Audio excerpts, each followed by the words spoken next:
समाज सेवी, पर्यावरण सदस्य, रेल एवं योजना सलाहकार, भारत सरकार। प्रधानमंत्री कार्यालय, भारत सरकार द्वारा मुझे नियुक्त किया गया। मैं माननीय कलेक्टर महोदय बिलासपुर एवं माननीय पुलिस अधीक्षक महोदय बिलासपुर एवं माननीय वन मंडलाधिकारी बिलासपुर एवं माननीय मंडल रेल प्रबंधक बिलासपुर अभी हाल ही में पिछले लॉकडाउन के समय company garden, east India company द्वारा निर्मित कंपनी गार्डन, जिसकी देखरेख की व्यवस्था नगर निगम को सौंपी गई। नगर निगम वहां से हेज की दीवार 3 फुट चौड़ाई में और 3 फुट ऊंची, जिसे तैयार करने में 20 वर्ष का समय लगा, वो पूरी दीवार चोरी हो गई। वो कम से कम सारे सड़कों की मिलाकर 2 से 2.5-3 किलोमीटर तक होगी और उस पर करोड़ों रुपए खर्च आया। मैं जनहित में कलेक्टर महोदय से निवेदन करूंगा और पुलिस अधीक्षक महोदय से निवेदन करूंगा कि और वन मंडलाधिकारी से कि वह जनहित में जो हम ऑक्सीजन ले रहे हैं, अभी जितनी ऑक्सीजन की कमी है वो सारा का सारा नगर निगम पर डाला जाए और नगर निगम में जो टैक्स अभी पड़ रहा है संपत्ति कर, उसे आज और अभी से वो कहीं दूसरे विभाग में, नजुल विभाग में या जो आप चाहो उस विभाग में पटेगा, क्योंकि पैसा पूरे बिलासपुर की जनता का है और उसे इस प्रकार बर्बाद करने का कोई अधिकार नहीं है। मैं अपने पिता के नाम से एक आम का पौधा कंपनी गार्डन में पट्टी लगाकर लगाया था। मेरे जैसे 200 से ज़्यादा व्यक्तियों ने वहाँ पौधे लगाए। वे सारे पौधे चोरी हो चुके हैं और सारी नेम पट्टिका और सारी निकाल ली गई हैं।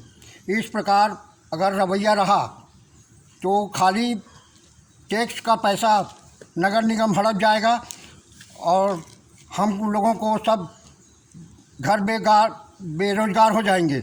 जब से नगर निगम ये PWD का और इसका काम करने लगा है, एक भी व्यक्ति को रोजगार नहीं मिला है। वो ठेका पर काम दे देते हैं। हमारे घर में ठेके के आदमी आते हैं पैसे लेने। मैं माननीय पुलिस अधीक्षक महोदय से निवेदन करूंगा कि जो व्यक्ति हमारे आधार कार्ड और मोबाइल नंबर को जान ले और ठेके में कुछ रुपयों के लिए ठेके पर काम करता हो, वह क्या डाटा चोरी नहीं करवा सकता? तो हमारा बैंक का पैसा भी सुरक्षित नहीं रहेगा। ऐसे लोगों को जेल में बंद किया जाए। सरकारी चालान जहाँ पर पटना है वहाँ पटेगा। आप उस पर पेनाल्टी लगाइए, आप कुछ भी करिए और समझ लीजिए कितने दिन में पटना है, लेकिन जो घर में आकर ले रहा पैसा वह किसी भी तरह सुरक्षित नहीं है। जो चंद रुपयों के लिए पैसा लेके जा रहा है ठेका में, उसमें आधार नंबर और मोबाइल नंबर सब रहता है। वो क्या दूसरे को दे नहीं सकता क्या? है ना? और क्या पर्यावरण क्या एक आदमी के लिए है? वो सरकारी संपत्ति, राष्ट्रीय संपत्ति है और उसका इस प्रकार दुरुपयोग करना, उस पर 100 करोड़ का जुर्माना लगाया जाए और वो वापस वहाँ ला के लगाया जाए। DS माथुर ने पहले वहाँ निर्देश दिया कि वो जो बड़े बड़े गोल आकार के और कुत्ता, बिल्ली, शेर इस प्रकार से वो हेज पत्ती से बनाए जाए, जिसे तैयार करने में 20 साल का समय लगा। वो 20 साल की मेहनत को एक दिन में मट्टी में मिला दिया। तो क्या हम ये समझें कि पैसा यहाँ से भी ले लिया और फिर दूसरे जगह लगाकर फिर उसका पैसा वसूल लिया? इस प्रकार का रवैया नहीं चलेगा। आप उन तमाम कर्मचारियों को जिनके पास रोजगार कार्यालय का पंजीयन नहीं है, निकाल के बाहर करो। माननीय कलेक्टर महोदय से विशेष निवेदन कर रहा हूँ कि जिनके पास भी रोजगार कार्यालय का पंजीयन नहीं है उनको निकाल बाहर करो और जितना पैसा वे ले चुके हैं उनकी संपत्ति बेचकर वो पैसा जमा कराया जाए और 3 साल में एक अधिकारी को वो ज़िला छोड़ना पड़ता है। पंचायती पीके पंचायती पिछले 30-35 वर्षों से यहाँ है, उसे क्या फ़ायदा दिख रहा है कि उसका कोई मतलब यहाँ गड़ा हुआ धन है क्या है?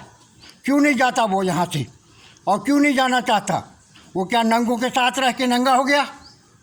उसे भी नंगा करो, उसे नंगा करना ज़रूरी है, नहीं तो हम सब लुटते रहेंगे और वो अकेला तमाशा, सब पैसा हमारा हड़प जाएगा।